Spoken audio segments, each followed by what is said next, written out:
Out in the fields, long before touchscreens and sensors took over, there were machines that didn't need explaining. You turned the key, and they answered, season after season, year after year. They just kept going. And even now, with all the power modern tractors claim, there are still a few old workhorses that simply refuse to be outdone. Massey Ferguson 135.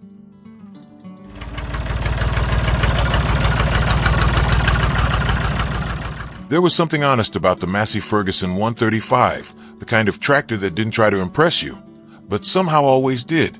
Built from the mid-1960s into the mid-70s, it became a quiet staple on small farms across America. Not loud, not oversized, just steady.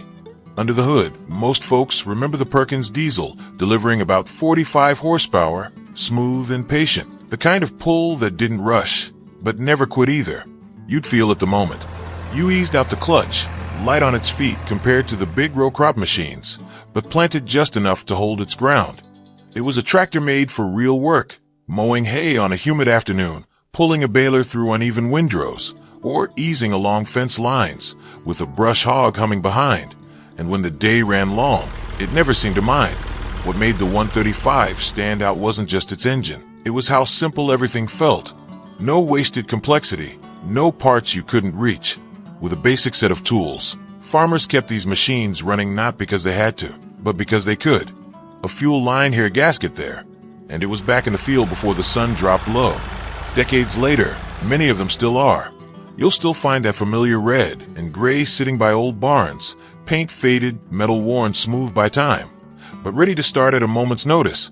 Because this tractor wasn't built for a season, it was built for a lifetime.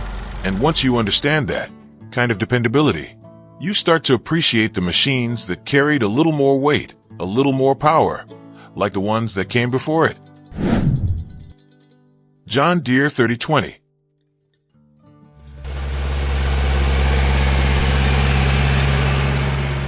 By the time the John Deere 3020 rolled onto American farms in the mid-1960s, something had already changed. Farmers were asking for more power, but they still needed control. And this machine found that balance. Built from 1964 into the early 70s, it carried around 70 horsepower, delivered with the smooth, confident pull that felt right at home in row crop country. Climb up into the seat, and you noticed it right away, the way everything seemed laid out for long days. The engine had that steady Deere sound, not rushed, not strained, just a deep rhythm that settled into your bones. Whether you were cultivating corn, pulling a planter, or hauling wagons back from the field, the 3020 held its pace without complaint. It wasn't the biggest tractor on the farm, and it didn't try to be. But that's exactly why it lasted. The design was simple where it mattered, strong where it counted. Parts were accessible, systems were straightforward. And when something wore down, it could be brought back with time, not replaced with expense. Farmers trusted it because they understood it. And that trust showed over the years. These tractors didn't just survive seasons, they absorbed them. Dust, heat, cold starts before sunrise. They took it all in stride. Even now, you'll find them still working, not as relics, but as reliable hands that never quite retired. Because once a machine proves itself like that, you don't let it go easy, you keep it close. Just like the ones that came a little later. Built with the same kind of purpose, but carrying a different kind of weight. Ford 5000.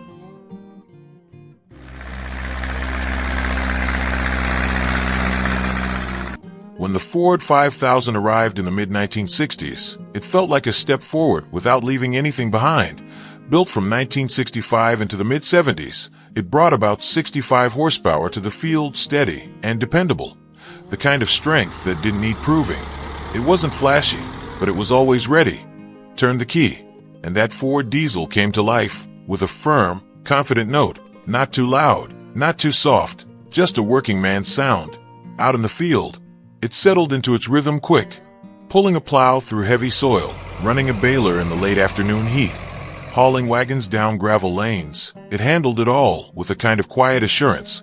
There was weight to it, enough to bite into the ground when the work got tough, but still nimble enough to move easy around the farmyard. And that balance mattered, because most farms didn't need a giant. They needed something that could do everything, day after day, without asking for much in return. What made the 5000 truly last was how straightforward it was. No unnecessary complications, no mystery hidden under the hood. You could open it up, understand it, fix it. Farmers kept them going with simple tools and a little know-how passed down over the years. That kind of machine doesn't fade away. It stays useful, even now. You'll find them idling beside old barns, paint worn thin, but engines still eager to work, because this wasn't just a tractor built for its time, it was built to outlive it.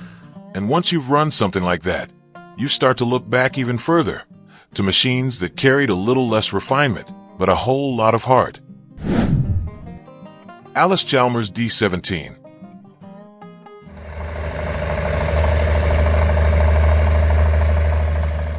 Before horsepower numbers started climbing too high, the Allis-Chalmers D17 had already proven what mattered most.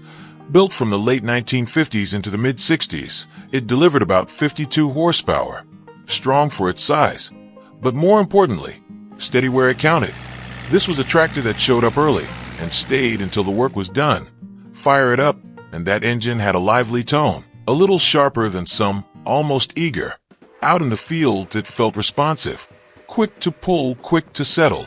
Whether it was turning soil with a mounted plow, running a hay rake across rolling ground, or powering a baler on a long summer afternoon, the D17 handled it without hesitation. It wasn't oversized, and it didn't pretend to be. But that's what made it dependable. The design stayed simple, clean lines, straightforward controls, nothing a farmer couldn't understand after a day in the seat. And when something needed attention, it didn't fight you, you could get in there, fix it, and be back to work before the weather turned. Farmers trusted this machine, not because it was perfect, but because it was honest. It took the dust, the heat, the long seasons, and just kept going. Even now, you'll still hear that familiar Allis sound drifting across small farms, a reminder of a time when reliability wasn't a feature. It was a requirement. And once you've known a tractor like that, you start to appreciate the ones that carried even more weight machines, built for bigger fields, bigger loads, and a different kind of demand. Case 930.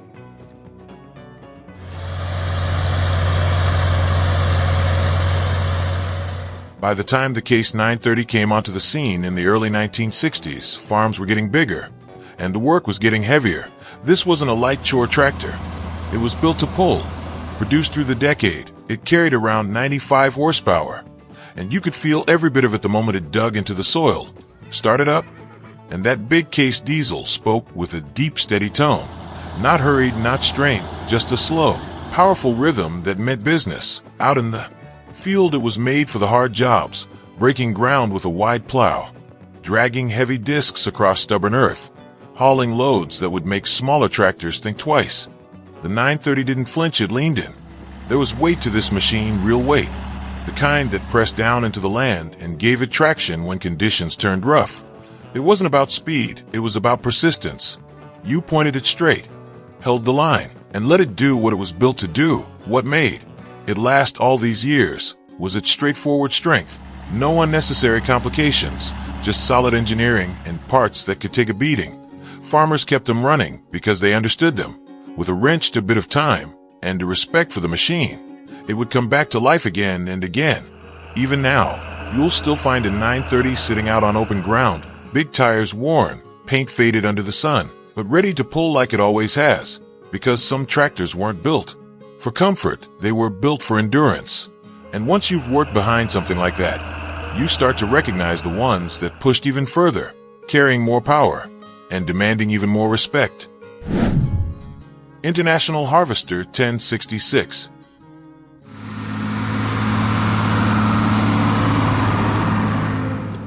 By the early 1970s, the pace of farming had changed, and the International Harvester 1066 stepped in ready for it.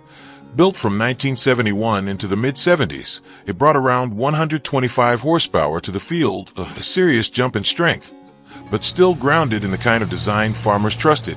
Turned the key, and that big diesel came alive with a deep, rolling sound, not flashy, not refined, just raw power, settling into place. Out in the open field, it felt solid, planted, like it belonged there, pulling wide discs through stubborn soil, handling heavy tillage equipment, or running long days on the grain cart during harvest. The 1066 didn't just keep up, it carried the load. There was a certain weight to everything about it. The way it moved, the way it held traction, the way it didn't back down when the ground got tough. And even with that kind of strength, it stayed simple where it mattered. No unnecessary complexity, no. Systems you couldn't understand. Farmers knew these machines, and that meant they could keep them going, because that's what made it bulletproof. Not just the horsepower, but the ability to survive season after season. Dust, heat, cold mornings, long nights, it took it all. And when something wore out, it could be fixed, not replaced. Even now, you'll find these tractors still working across wide fields, engines steady, frames worn but unbroken, because once a machine proves itself at that level, it earns its place for the long haul. And from there, it's only natural to look toward the ones that balance that kind of strength with a little more agility, a little more versatility, machines that work just as hard in a different way.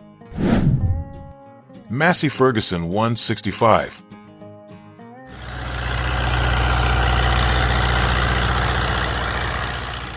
By the mid-1960s, the Massey Ferguson 165 found its place right in the middle of American farm life. Not too big, not too small, just right for the kind of work that never really stopped.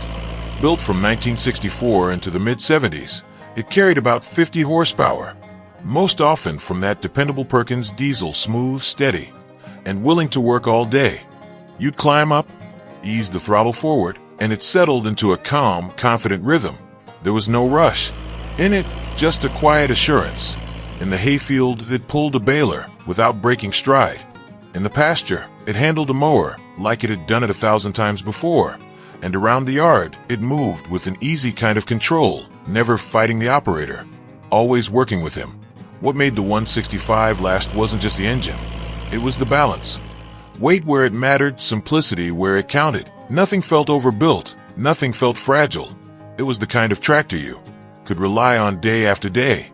And when something finally wore thin, it didn't become a problem. It became a fix. Open it up, take your time, and it would be ready again. Farmers held onto these machines, not out of habit, but out of respect, because they earned it. Season after season, year after year, they showed up and did their part. And even now, you'll still see them working, not because they have to, but because they can. And once you've known that kind of steady reliability, you start to think back to the machines that came even earlier, simpler still, built before comfort, before refinement, but with a toughness that set the standard for everything that followed. Ford 8N.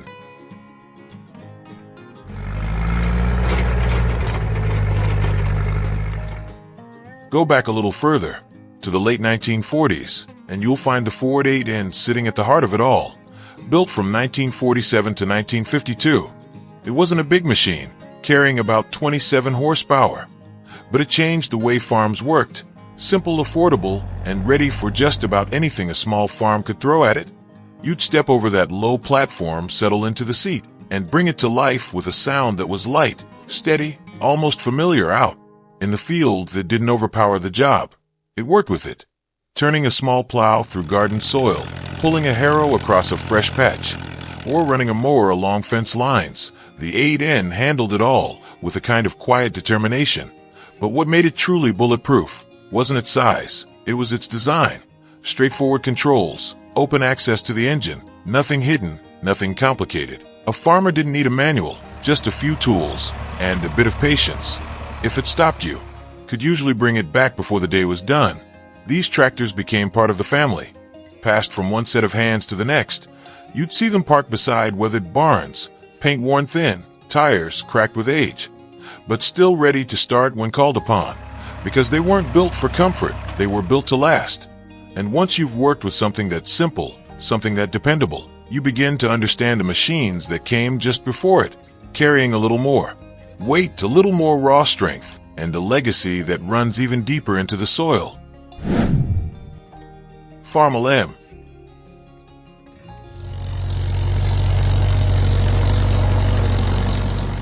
Before comfort, before refinement, there was the Farmall M. Built from the late 1930s into the early 50s, it stood tall in a time when farming demanded muscle more than anything else. With around 38 horsepower from its big 4-cylinder gasoline engine, it wasn't delicate, it was determined. You'd climb up onto that steel seat, set high above the ground, and bring it to life with a deep, steady chug. It had a presence, the sound that carried across open fields and let you know work had begun. Out in the rows, it pulled a plow through stubborn soil, dragged cultivators between corn, and hauled loads back to the barn without hesitation. It wasn't fast, but it didn't need to be. What made the M endure wasn't just strength, it was simplicity in its purest form. No frills, no excess, just heavy cast iron, straightforward mechanics, and a design that any farmer could understand. If something wore down, you fixed it. If it broke, you rebuilt it. And when you were done, it went right back to work. These machines didn't just serve one generation, they carried families through decades. You'd find them sitting beside wooden barns, paint faded to a dull red, but engine still willing. Because once a tractor proves itself like that, it earns a kind of loyalty that doesn't fade. And that kind of loyalty, that kind of trust, it didn't start here. It was carried forward refined, and pushed even further by a machine that would come to define an entire era of American farming. John Deere 4020.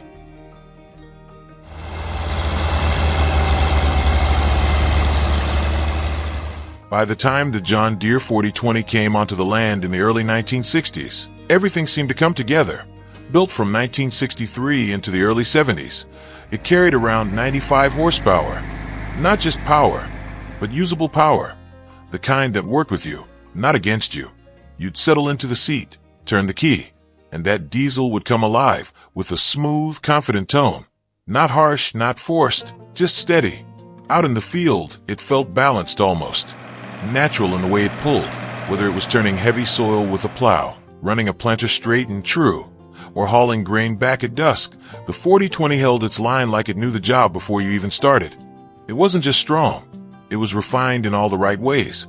Controls fell easy to hand, the ride felt stable, and the machine responded without hesitation.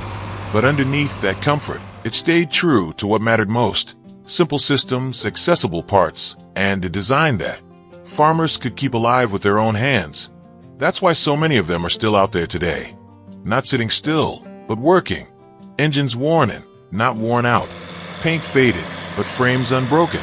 Because this tractor wasn't built for a moment, it was built for a lifetime. And when you look back across all these machines, you start to see the pattern. Different sizes, different sounds, different years, but the same idea running through all of them. They didn't just do the work, they stayed.